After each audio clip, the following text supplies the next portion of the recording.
Mateus capítulo 5, verso 1. Glória a Deus.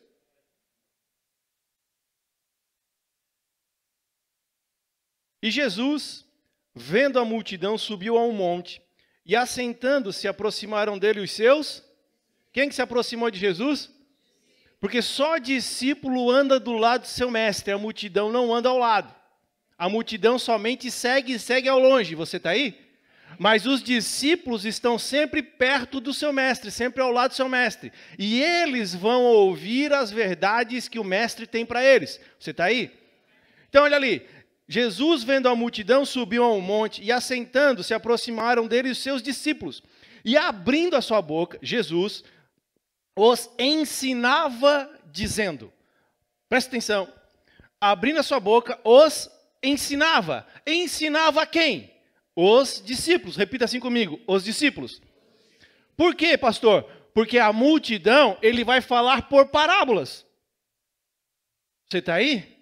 Mas aos discípulos convém que eles aprendam e entendam as verdades do reino dos céus. Você está pegando?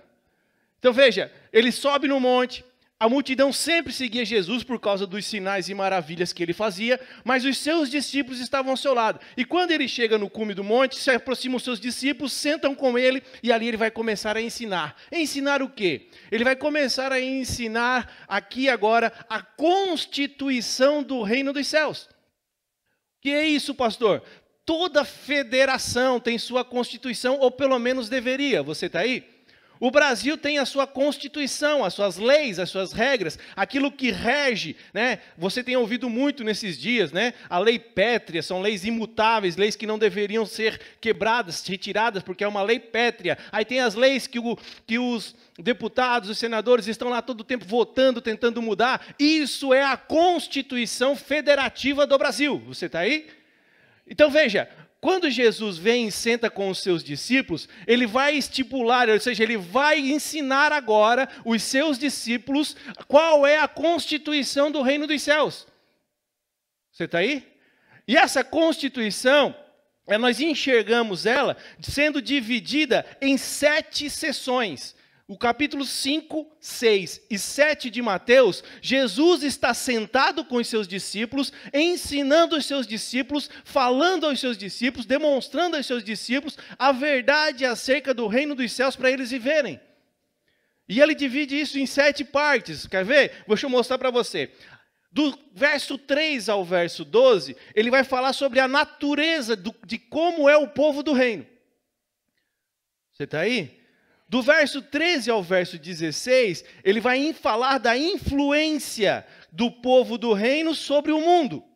A influência que o povo do reino tem sobre o mundo.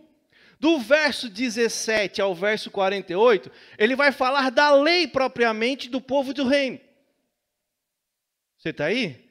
Do capítulo 6, verso 1 ao verso 18, ele vai falar acerca dos feitos justos que o povo do reino faz. Por isso de dar esmolas, ofertas, dízimos, você está aí? Do verso 19 ao verso 34, ele vai falar acerca do tratamento que o povo do reino tem que ter com as riquezas. Do verso 7, verso 1 ao 12, ele vai falar quais são os princípios do povo do reino para tratar com os outros. E do capítulo 7, verso 13 até o final, verso 29, ele vai falar acerca da base do viver cristão e da obra cristã para o povo do reino. Você está aí? E eu não vou ter tempo hoje para falar todos esses encadeamentos, ou essas sessões. E eu quero me ater a uma sessão hoje e, tendo tempo nas próximas semanas, me ater à primeira sessão. Eu vou me ater à segunda sessão hoje. Vou falar do verso 13 ao verso 16, que vai falar da nossa influência, da influência do povo do reino para este mundo. A influência que devemos ter com este mundo. Você está aí? E para que eu vou falar isso primeiro? Para que você possa entender melhor a sua importância que você está tendo nos dias atuais. E lógico, eu preciso também te ensinar e mostrar para você aquilo que é seu, ou seja, qual é a circunstância que você tem como natureza em dentro de você, sendo alguém que faz parte do povo do reino, ou do povo do reino dos céus. Você está aí? Diga amém. Por isso, então, abra lá, em verso 16, capítulo 5, verso 13. Você pegou até aqui?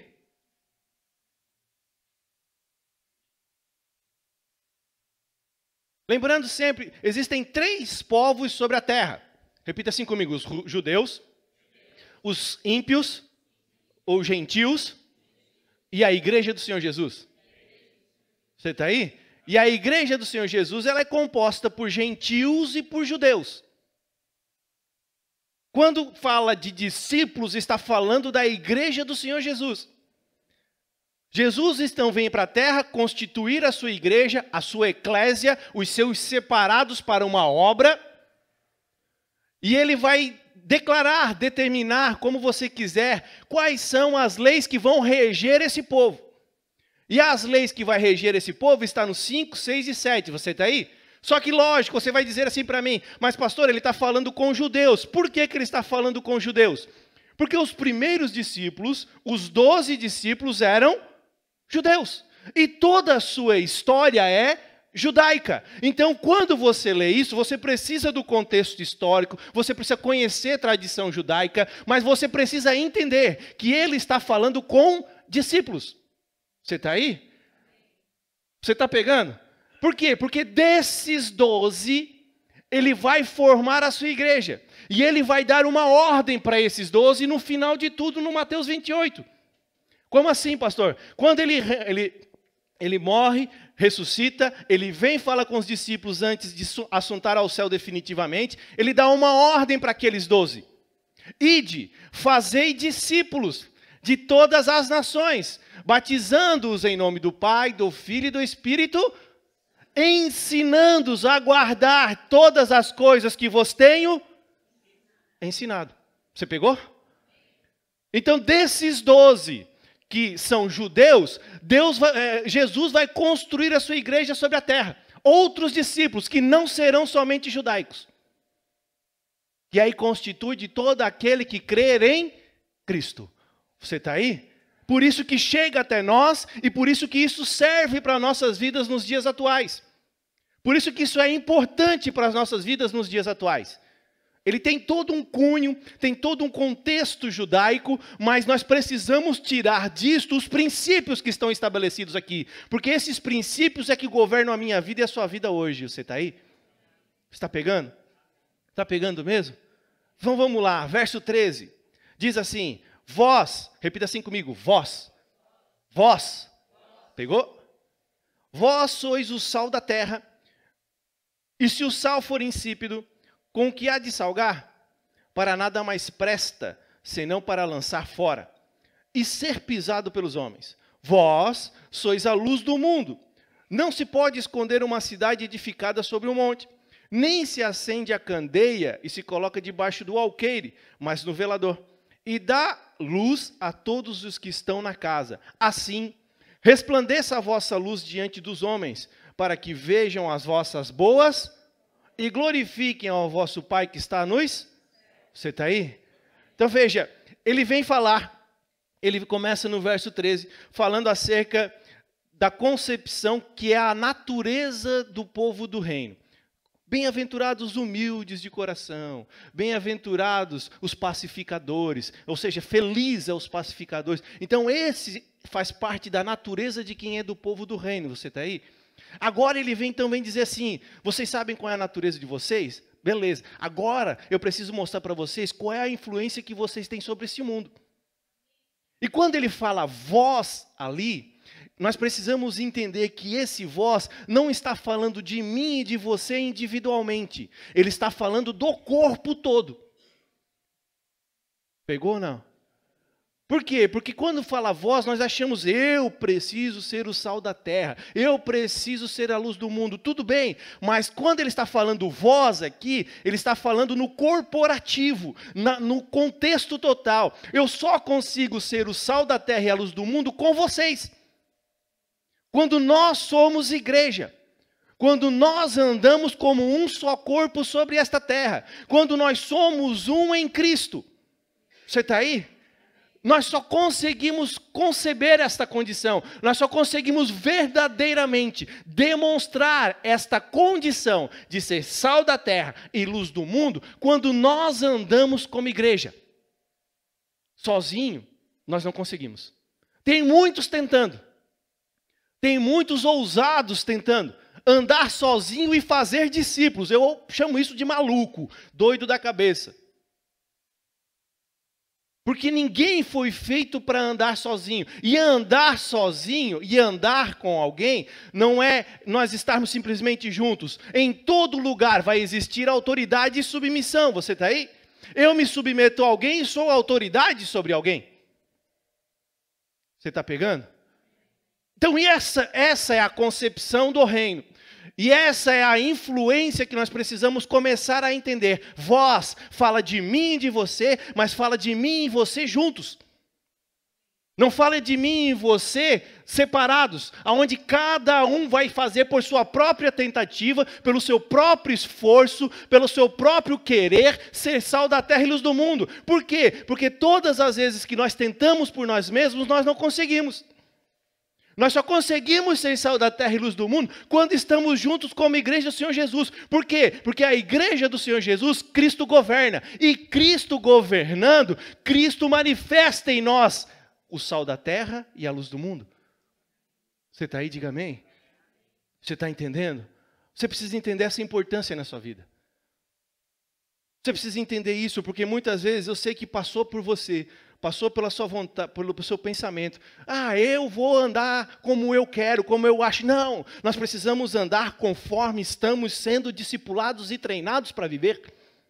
Sempre olhando para Cristo, em primeiro lugar, que é o autor, quem criou, e o consumador, quem vai finalizar a nossa fé. Você está pegando? Você está entendendo?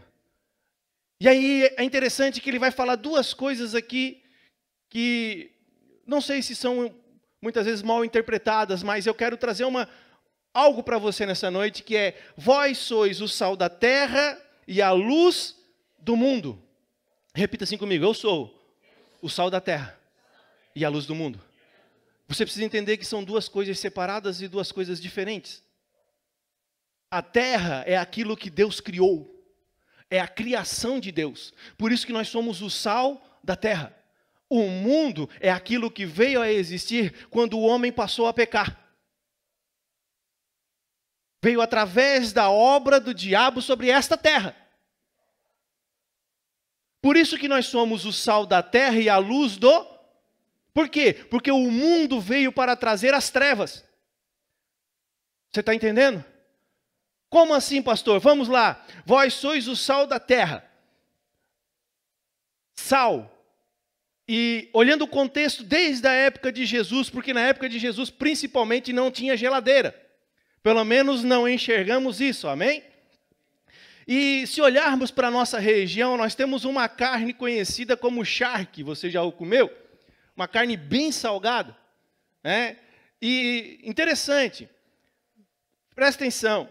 Uma carne, quando ela vai sendo exposta ao tempo, ela vai alcançar, em poucos dias, mosca, vermes, germes, ela vai apodrecer rapidamente, não vai?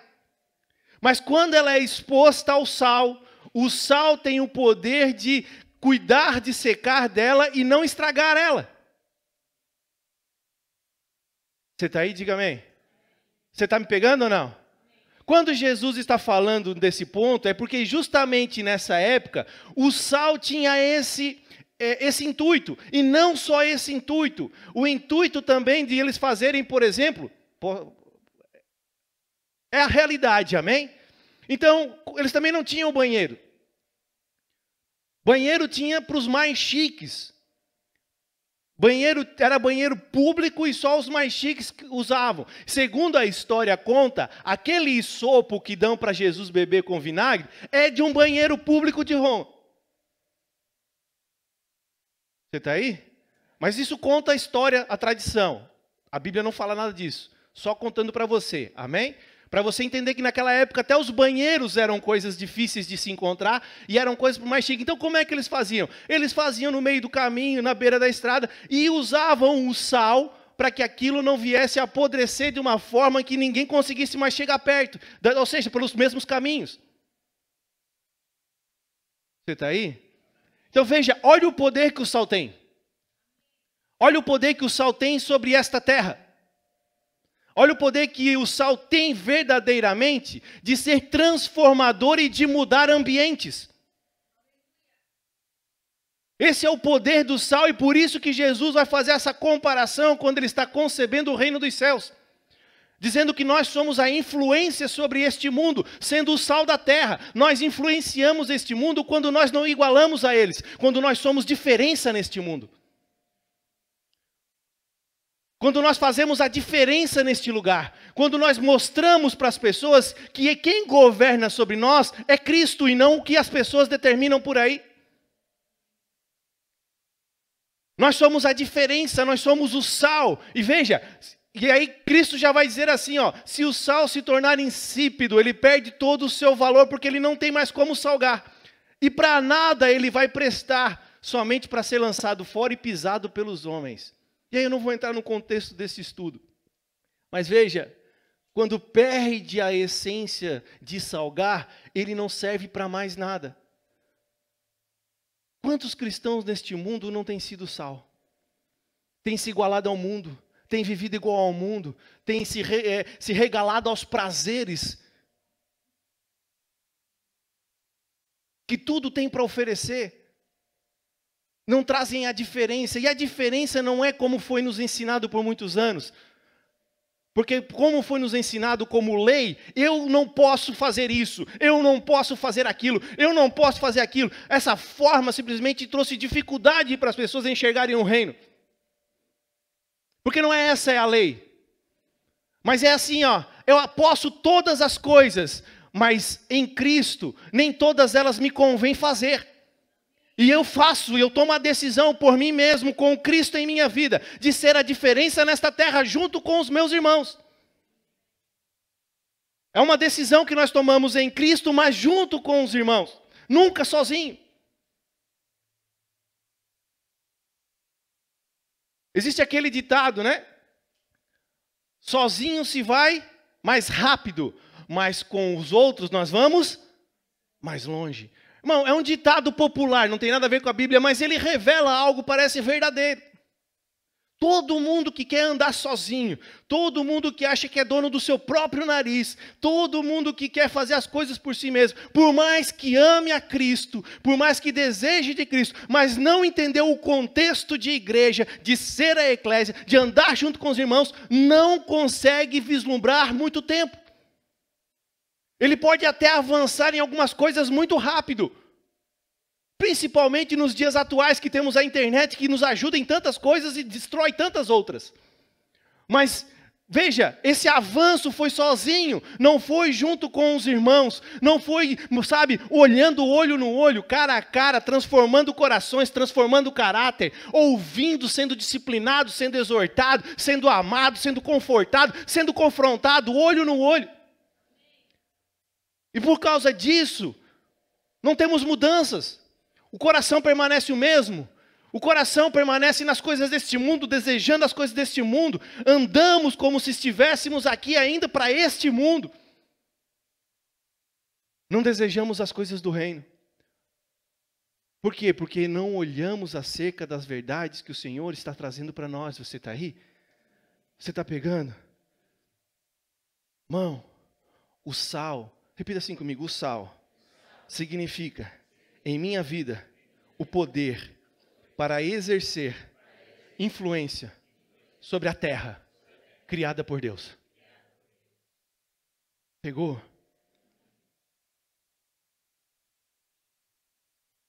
E aí ele vai continuar falando. Agora, vós sois a luz do... Porque o mundo está em trevas. E só você tem o caminho, a luz, para levá-los de volta para Deus. Está em você a luz, o caminho, o poder de fazer com que este mundo que anda em trevas, por isso que Deus amou o mundo de tal maneira que deu o seu Filho unigênito, para que todo aquele que nele crê não pereça, mas tenha vida. Como que eles enxergarão Cristo? Como eles saberão de Cristo? Segundo a palavra de Romanos, diz: se não há quem pregue, não tem como eles saberem. Por isso que eles precisam de nós sendo a luz deste mundo. Por isso que nós somos a luz para trazê-los e tirá-los do mundo das trevas e trazê-los para o reino do amor de Cristo. Você está aí? Está pegando? Veja, vós sois a luz do mundo. E mais uma vez ele vai dizer: não se pode esconder uma cidade edificada sobre um monte. Uma cidade que está sendo edificada sobre um monte não tem como ser escondida. Porque todo mundo que passa vai ver a cidade sendo edificada. Mas veja, para uma cidade ser edificada, não dá para eu trabalhar do jeito que eu quero, e o Testa trabalhar do jeito que ele quer, a Deise trabalhar do jeito que ela quer. Como que uma cidade vai ser edificada, pastor? Uma cidade só poderá ser edificada se todos nós andarmos em unidade. Onde cada um executará o seu trabalho, mas todos nós temos uma só direção, uma só voz, um só pastor. Você está aí?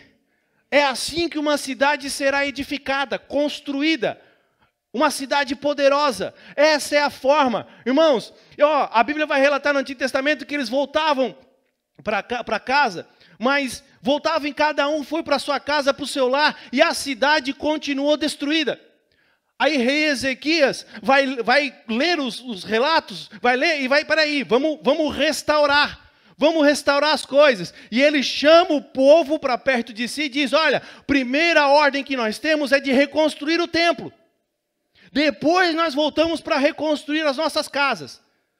E aí então, debaixo de uma ordem, debaixo de uma direção, eles começam a construir a cidade edificada do Senhor novamente. Mas veja, enquanto cada um, eles estavam voltando para sua terra, ou seja, houve liberação para eles estarem na sua terra novamente, então eles voltam para a terra, mas cada um foi viver a sua própria vida, cada um foi fazer o que achava certo, cada um foi fazer o que achava correto. Eu vou construir a minha casa, eu vou achar o meu lar. E enquanto isso, a Bíblia vai relatar que a cidade permaneceu destruída, não era uma cidade edificada. Mas quando Ezequias chama e bota todo mundo para andar debaixo de ordem, debaixo de uma só palavra, debaixo de uma só direção, debaixo de um só pensamento, a cidade volta a ser edificada. Isso é uma cidade edificada sobre os montes. Nós só conseguimos ser cidade edificada se nós andarmos em unidade. Se nós tivermos uma só voz, um só pensamento. Não é assim, essas coisas aí tu vai falar com o pastor, essas coisas aí tu vai falar com o pastor. Não é isso. Eu estou me eximindo daquilo que o Senhor me chamou para ser. A cidade sendo edificada. Por quê? Porque a voz já foi liberada, a ordem já foi liberada, a direção já foi liberada. Agora eu simplesmente cumpro e falo as mesmas coisas. Glória a Deus. Pelo menos alguém disse. Aleluia. Você está aí? Diga amém. Olha só, glória a Deus. Você está pegando?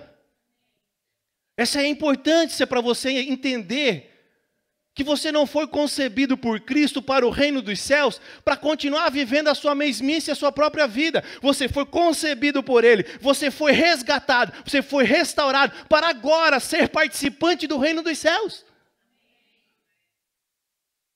E você foi quem foi chamado para ser o influenciador deste reino nesta terra, sendo o sal da terra, quem faz a diferença e quem mostra o caminho, a luz do mundo.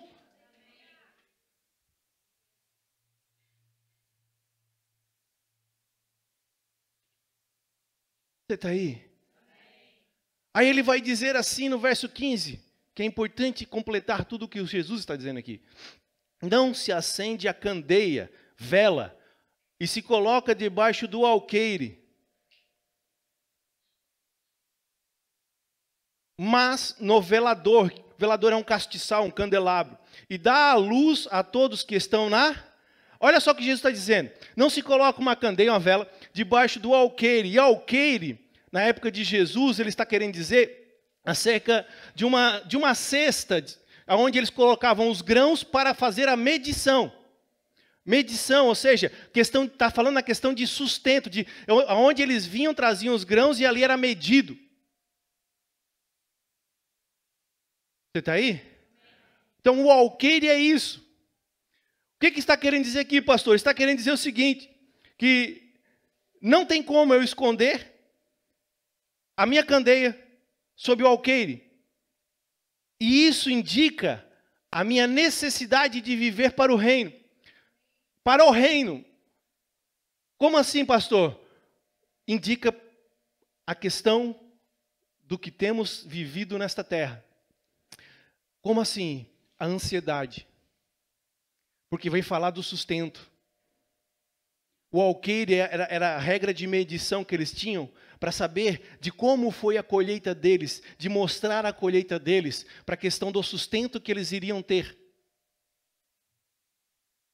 Então, quando Jesus está dizendo aqui, olha, não fique olhando para essas coisas, porque os homens dessa terra se preocupam, e ele vai continuar falando isso depois no capítulo 6, os homens dessa terra se preocupam com o comer. Os homens dessa terra se preocupam com o vestir, mas vós precisam se preocupar com o reino dos céus e a sua justiça. Você está aí? E muitas vezes, pela preocupação no dia a dia, nós deixamos o reino dos céus de lado, porque nos preocupamos com o que vamos comer amanhã, com o que vamos viver amanhã. E colocamos o reino em segundo lugar em nossas vidas. Mas o povo que o Senhor chamou para o seu reino, para viver o seu reino, ele precisa colocar em primeiro lugar o reino dos céus do Senhor. Você está aí? Você está pegando? Então veja, não se pode botar, não tem como. Não tem como você ficar sendo alguém participante do reino e ficar somente preocupado com as coisas dessa vida. Você precisa começar a olhar para Ele, porque você é a influência dEle nesta terra. Quando as pessoas olham para você hoje, quando elas olham para a sua vida, elas têm visto em você transformação, elas têm visto em você mudança, você tem indicado para elas um caminho que elas não sabem hoje qual é, mas que em vocês elas encontram luz. Deixa eu falar para você uma coisa, que eu sempre falo, porque realmente foi algo que o Senhor restaurou muito forte em minha vida. Acerca do meu casamento. Quando as pessoas olham para você, homem, sacerdote do Deus Altíssimo sobre essa terra e sacerdote da sua casa. Quando eles olham para você, outros homens, o que eles olham em você? O que eles enxergam em você? Alguém que realmente está cuidando da sua casa? Eles podem olhar para a sua esposa e ver que ela tem sentido segurança em você?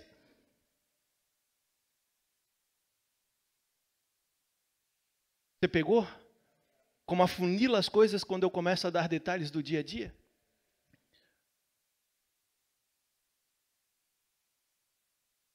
Essa é a verdade do reino, para você já foi chamado para ser um influenciador nesta terra.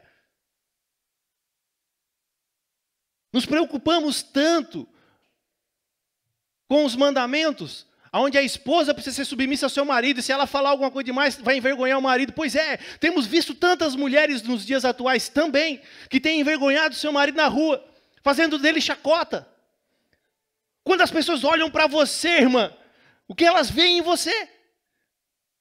Alguém que está vivendo a influência do reino sobre esta terra?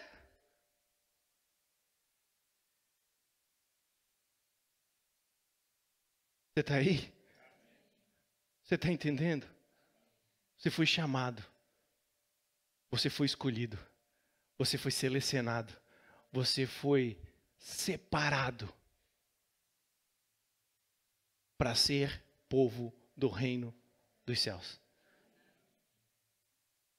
E como alguém separado, selecionado, escolhido para ser povo do reino dos céus, você é quem precisa resplandecer a luz diante dos homens, para que as vossas boas obras glorifiquem a vosso Pai que está nos céus. Quando as pessoas olham para você, para as obras que você pratica em todas as... Porque a gente pensa que obra é ir e pregar, porque nos acostumamos as pessoas subirem aqui e pregar. Mas as boas obras é o que eu faço dia a dia, irmão.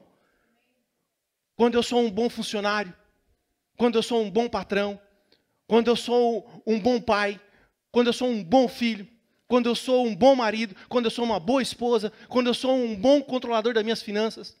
Essas são as boas obras para mim praticar nesta terra.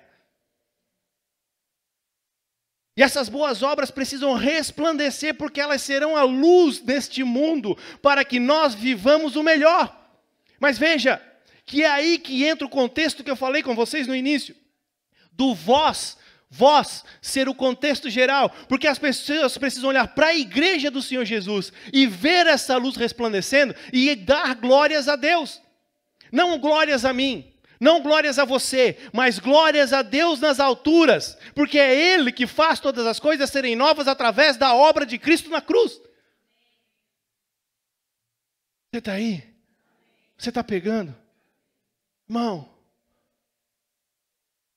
nós somos o sal da terra e a luz deste mundo para resplandecer, para ser resplandecente em glória e majestade do Senhor, para quando as pessoas olharem para nós, elas dizerem, uau, o que você tem, eu também quero. Eu digo, você vai dizer, é Ele, é Ele. Ele mudou a minha vida, Ele mudou o meu querer, Ele mudou a minha concepção. Hoje o que eu faço é para Ele, se necessário for, eu morro para Ele. É fácil, irmão. Esse é o reino. Essas são as influências que nós fomos chamados para viver nesta terra. A influência do reino dos céus. Como um bom profissional, como um bom homem. Não é questão de ser bom, naquele contexto bíblico de bom somente Deus, mas de eu realmente fazer as coisas que eu fui chamado para fazer sobre esta terra.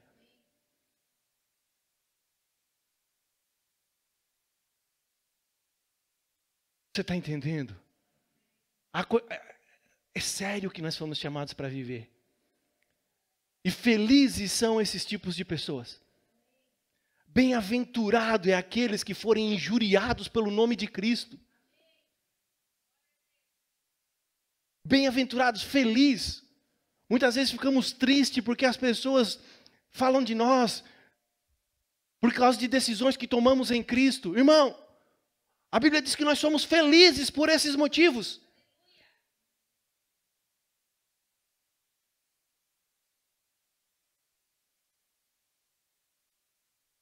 Você tem sido pacificador aonde você tem andado. Felizes são os pacificadores, porque deles é o reino dos céus. Você está entendendo? Repita assim comigo, eu sou importante para Cristo e para o meu irmão que está ao meu lado. Você é importante, irmão. Você foi chamado por algo muito maior do que o seu pastor que está aqui. Você foi chamado por Cristo. Aquele que criou todas as coisas em sua vida.